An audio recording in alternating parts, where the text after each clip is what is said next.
Hello everyone, welcome back to our YouTube channel Pakistani girls react. तो आज इस video पे हम रिएक्ट करने जा रहे हैं, उसका टाइटल है Bangladesh offers Chittagong port to India.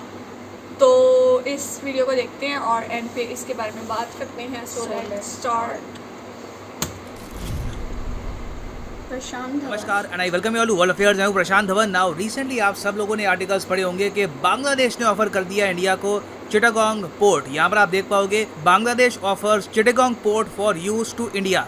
Now ये ऑफर बांग्लादेश ने क्यों दिया है, क्योंकि वैसे मैं आपको ये बता दूं चिटागोंग पोर्ट बहुत ही ज़्यादा इंपॉर्टेंट है बांग्लादेश के लिए। बताया जाता है कि इनका 70% इंपोर्ट एक्सपोर्ट इसी पोर्ट के ज़रिए देखा जाता है। तो इस पोर्ट का एक्सेस सडनली ये क्यों दे रहे हैं इंडिया को, इसके पीछे रीज़न क्या है, यूएस सैंक्शंस का यहाँ पर क्या रोल है, बहुत कुछ यहाँ पे आपको जानने को मिलेगा। So a lot to know, a lot to discuss as always. But before we begin, आगे बढ़ने से पहले आपसे एक क्वेश्चन पूछूंगा कि रिसेंटली दुनिया में पहली बार H3N8 बर्ड फ्लू का ह्यूमन केस कहाँ दिखा है, किस कंट्री में दिखा है। बहुत न्यूज़ में था इस पे, बहुत आर्टिकल पब्लिश हुए हैं कि इस देश में पहली बार H3N8 बर्ड फ्लू एक इंसान को हो गया।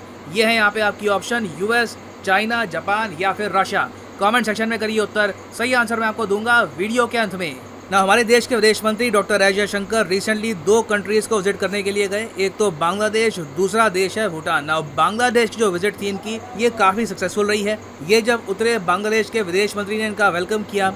फिर इनकी काफ़ी लंबी मीटिंग हुई डायरेक्टली शेख हसीना से, जो बांग्लादेश की प्राइम मिनिस्टर हैं। और इसी मीटिंग के दौरान शेख हसीना ने ये प्रपोज कर दिया कि इंडिया चिटागोंग पोर्ट को यूज़ क्यों नहीं करता। एक इतना ज़्यादा स्ट्रेटेजिकली इंपॉर्टेंट पोर्ट है, इसको अगर इंडिया यूज़ करेगा तो जो नॉर्थ ईस्टर्न स्टेट्स हैं हमारी, उससे कनेक्टिविटी हमारी काफ़ी इंप्रूव हो सकती है, जो ऑल टुगेदर रीजन के लिए काफ़ी अच्छा होगा। और मैं आपको ये बता दूं कि डॉक्टर एस जयशंकर भी काफ़ी प्लेजेंटली सरप्राइज रहे होंगे कि बांग्लादेश की तरफ से इतना एक अच्छा ऑफर आ रहा है। अब यहाँ पे आपका एक बहुत ही बेसिक क्वेश्चन आ सकता है कि सर एक बात बताइए, चिटागोंग पोर्ट जो है ये कैसे मिलेगा इंडिया को, कि बस हमारा हो जाएगा, हम मिलिट्री पॉइंट ऑफ व्यू से भी यूज़ कर लेंगे इसको।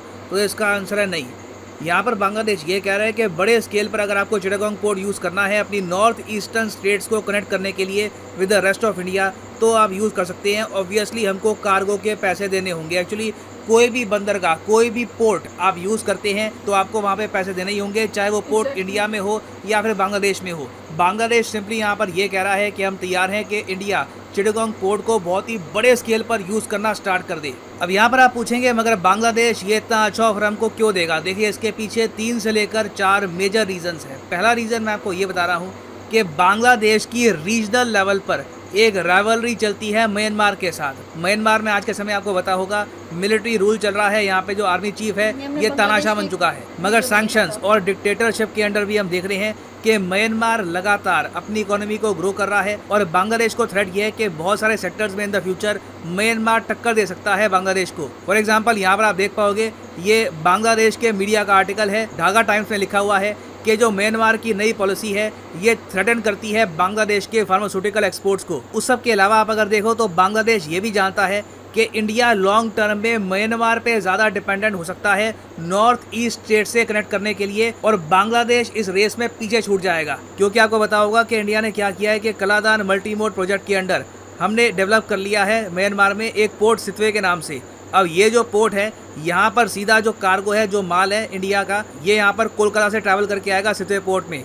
उसके बाद कलादान नदी से ट्रैवल करके, फिर उसके बाद ट्रक से ट्रैवल करके आराम से हम कार्गो भेज पाएंगे नागालैंड, मणिपुर पे। इससे इंडिया को एडवांटेज ये होगा कि जो ये सिलीगुड़ी कॉरिडोर पे हमारी डिपेंडेंस है ये काफ़ी हद तक कम हो जाएगी। हमको ऑल्टरनेट रूट्स मिलेंगे नॉर्थ ईस्टर्न स्टेट्स तक पहुंचने के लिए। और जैसे जैसे इंडिया म्यांमार पे डिपेंडेंट होगा नॉर्थ ईस्ट की कनेक्टिविटी के लिए, वैसे ही म्यांमार को इसका इकोनॉमिक बेनिफिट भी मिलेगा। ये बात अब बांग्लादेश देख रहा है। तो इमीडिएटली बांग्लादेश ने यहाँ पर यह कह दिया कि देखिए चिटागोंग पोर्ट भी यहाँ पर अवेलेबल है। बाय द वे, हाँ, अब बांग्लादेश चिटागोंग को ऑफिशियली कहता है चिटोग्राम। तो इसलिए आप देखोगे गूगल मैप में चिटोगोंग आपको दिखेगा नहीं, अब आपको यहाँ पर दिखेगा चिटोग्राम। तो बांग्लादेश ये कह रहा है कि सीधा कोलकाता से अपनी जो शिप है ये लाओ यहाँ पर चिटोग्राम में, और फिर उसके बाद थ्रू रेलवे या ट्रक आराम से नॉर्थ ईस्टर्न स्टेट्स में आप भेज सकते हैं। ये एक्चुअली म्यांमार से ज़्यादा आपको करीब भी पड़ेगा। मगर सबसे फनी बात यह है कि बांग्लादेश के जो ये ऑफ़र हैं ये तब तक नहीं आए जब तक इंडिया ने म्यांमार के साथ बहुत सारे जो कनेक्टिविटी के प्रोजेक्ट्स हैं ये आगे डेवलप नहीं कर लिए। ना इस सब के अलावा बांग्लादेश को ये बात पता है कि भविष्य में इंडिया बनने वाला है एक मैन्युफैक्चरिंग पावर हाउस। हम ऑलरेडी उस राह पे निकल पड़े हैं। इन द फ्यूचर आप देखोगे कि इसमें मेजर डेवलपमेंट्स होंगी। ना बांग्लादेश को ये पता है कि बहुत सारी जो इंडियन कंपनीज़ हैं वो चाहती है कि जो स्पेयर पार्ट्स की थोड़ी बहुत फैक्ट्री है ये बांग्लादेश में भी ओपन करे। इसके लिए इनको प्रॉपर कनेक्टिविटी चाहिए होगी। ना क्या बांग्लादेश और इंडिया में अभी प्रॉपर कनेक्टिविटी है? तो इसका आंसर है नहीं। मैं आपको ये बता दूं कि बांग्लादेश से इंडिया में या फिर इवन इंडिया से बांग्लादेश में आपको अगर सिर्फ एक ट्रक मूव करवाना है ना, तो वर्ल्ड बैंक के हिसाब से आपको कितने घंटे लगेंगे? 138 घंटे, मतलब कि 5.5 दिन से भी ऊपर आपका समय लग जाएगा। यहाँ पर आपको 55 सिग्नेचर्स चाहिए होंगे, जगह जगह आपको अप्रूवल चाहिए होगी। बहुत ही लंबा प्रोसेस है। एक बार को मैं आपको ये बता दूँ, यूएई, सऊदी अरेबिया या फिर इवन कई यूरोपियन कंट्रीज़ को एक्सपोर्ट करना आसान है आज के समय कंपेयर टू बांग्लादेश। तो इवन दो इंडिया और बांग्लादेश के बीच में आज के समय कुछ ट्रेन्स चलती हैं, मगर ज़्यादातर जो ये ट्रेन्स है पैसेंजर्स के लिए हैं। जो फ्लाइट ट्रेन्स हैं, माल ढोने वाली ट्रेन्स, ये सिर्फ 2 हैं। ओवरऑल इंडिया बांग्लादेश की कनेक्टिविटी जो हो सकती है उतनी अभी तक नहीं हुई है। तो ये देखते हुए भी शेख हसीना ने ये कहा है कि चिटागोंग पोर्ट का आप यूज़ कर लीजिए। इससे ऑल टुगेदर बांग्लादेश की मार्केट में एक्सेस करने में भी आपको आसानी होगी। ये रोड का जो यहाँ पर रूट है उससे भी आसान रास्ता है ना। फिर बात आती है अमेरिकन सैंक्शंस की। अब यहाँ पर आप कहोगे वेट, बांग्लादेश पर अमेरिकन सैंक्शंस और ये लोग इंडिया की हेल्प चाहते हैं? तो इसका आंसर है हाँ, बिल्कुल। यहाँ पर आप देख पाओगे द डेली स्टार बांग्लादेश का मीडिया आउटलेट है। ये लोग यहाँ पर कह रहे हैं कि इंडिया ने डिक्लाइन कर दिया कोई भी comment on Momen's seeking help with RAB sanctions. Momen Bangladesh के विदेश मंत्री हैं। इन्होंने अजय शंकर साहब को ये कह दिया कि देखिए अमेरिका ने सैंक्शन लगा रखे हैं, आपकी अमेरिका से वैसी काफ़ी बातचीत होती है, हम पर सैंक्शन हटवा दो। अजय शंकर साहब ने ना यस कहा ना नो कहा कि वी विल सी, देखते हैं अभी इसमें होता क्या है। अब यहाँ पर आप कहोगे वेट, बांग्लादेश पर अमेरिकन सैंक्शंस कब लगे? देखो, एक टाइम पर बांग्लादेश में बहुत ज़्यादा क्राइम हो गया था, यहाँ पर स्मगलिंग काफ़ी बढ़ गई थी। तो प्राइम मिनिस्टर ऑफ बांग्लादेश ने सीधा अपने अंडर एक स्पेशल टाइप की बटालियन बनाई, जहाँ पे उन्होंने आर्मी के सोल्जर्स को उतार दिया देश में क्राइम कम करने के लिए। इस बटालियन का नाम है RAB, मतलब कि rapid action battalion. Now USA ने बांग्लादेश पर सैंक्शंस इसलिए लगाए हैं क्योंकि यूएस मानता है कि बांग्लादेश की करंट गवर्नमेंट जो RAB है इसका गलत यूज़ कर रही है। जो भी बांग्लादेश की करंट गवर्नमेंट के अगेंस्ट बोलता है उसके खिलाफ एक्शन लिया जाता है थ्रू दी RAB, और काफ़ी बार ह्यूमन राइट्स वायलेशन भी किए हैं इस RAB ने। इसलिए यूएसए ने इस बांग्लादेश की नई बटालियन की वजह से बांग्लादेश पर लगा दिए सैंक्शंस, और बांग्लादेश चाहता है कि जल्दी से जल्दी ये सैंक्शंस रिमूव कर दिए जाएँ। तो यहाँ पर आप समझ सकते हैं कि इंडिया और बांग्लादेश के बीच में जो रिलेशंस हैं वहाँ पर क्या प्रॉब्लम्स हैं, क्या अपॉर्चुनिटीज़ हैं। ऐसा नहीं है कि बांग्लादेश बस फिदा हो गया जयशंकर साहब की इंग्लिश पर और उन्होंने कहा कि सर आपने जैसे यूएसए को जवाब दिया था ना, टू गुड चिटागोंग पोर्ट आपका, ऐसा कुछ नहीं हुआ। बांग्लादेश को भी कुछ चाहिए, उसके बदले में वो हमको कुछ ऑफ़र कर रहे हैं।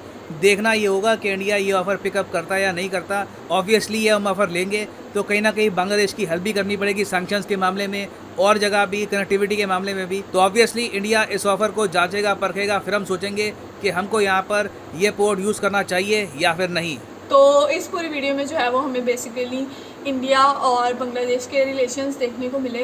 जिस तरह उन्होंने बताया कि बांग्लादेश ने इंडिया को ऑफ़र किया कि वो चिटागोंग पोर्ट जो है वो उसको यूज़ कर ले। तो ऑब्वियसली उन्होंने सारा सिनेरियो सोच के कि मतलब क्या इकोनॉमिकली क्या बांग्लादेश को फ़ायदा होगा और सारा यानी कंट्री से रिलेटेड। और जिस तरह उनके म्यांमार से अगर कोई कन्फ्लिक्ट्स वगैरह चल रहे हैं या उनके उनसे ज़्यादा अच्छे ताल्लुकात नहीं है तो इंडिया इसमें उनकी हेल्प कर सकता है। तो ये सारा ओवरऑल जो सिचुएशन थी इसके बारे में हमें उन्होंने बताया और ये सारी इन्फॉर्मेशन हमें पता चली। और ये भी कि जो चिटागोंग पोर्ट है, जो बंदरगाह है, वो बांग्लादेश के लिए बहुत ज़्यादा इम्पोर्टेंट है और उस पर कोई 70% उनकी इम्पोर्ट एक्सपोर्ट वगैरह होती है। तो वो इतनी यानी उस पोर्ट को इंडिया के लिए अवेलेबल कर रहे हैं। रेलवे के ज़रिए अगर बात की जाए तो उसके लिए उन्होंने बताया कि जितना 5 डेज से मोर जो है वो उनको लग जाता है, और उसके अलावा जो है उसमें सारा साइंस वगैरह एग्रीमेंट्स वगैरह को अप्रूव करना पड़ता है। लेकिन इस तरह से यह है कि उनको इस एक्सपोर्ट इम्पोर्ट में भी जो है वो आसानी होगी कि अगर वो इससे इंडिया और बांग्लादेश के रिलेशंस बढ़ेंगे। लेकिन इंडिया अभी इस बारे में सोचेगा और फिर अपना फैसला करेगा और उसके बारे में हमें फिर फर्दर पता चलेगा। फ़िलहाल इस वीडियो में जो इन्फॉर्मेशन मिली उससे हमें ये सारी बात समझ में आई। तो बाकी ये कि इससे रिलेटेड जो भी इन्फॉर्मेशन हो आप हमारे साथ शेयर कर सकते हैं। और अगर आपको वीडियोस पसंद आए तो don't forget to give a like and subscribe to our channel. तो मिलते हैं नेक्स्ट वीडियो में।